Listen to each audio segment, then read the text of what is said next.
এখন চলে এসেছি বর্ধমান সর্বমঙ্গলা মন্দিরে। মন্দিরে প্রবেশ করা মাত্রই দেখলাম এখানে এখন ভোগ প্রসাদ খাওয়ানো হবে। ব্যাস, ভোগ প্রসাদ খাওয়ানো দেখে তো কোনো মতেই লোভ সামলাতে পারছিলাম না। কিন্তু মন্দিরের আশেপাশের লোকজন বলছিল এখন তো আর কুপন পাওয়া যাবে না। আমার তো মনটা ভীষণ ভারাক্রান্ত হয়ে যাচ্ছিল।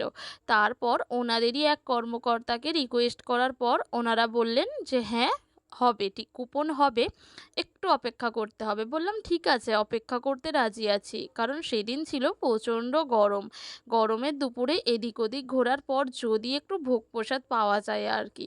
আর সবথেকে বড় যেটা ছিল মায়ের আশীর্বাদ। ওনার আশীর্বাদ ছাড়া সম্ভবই ছিল না।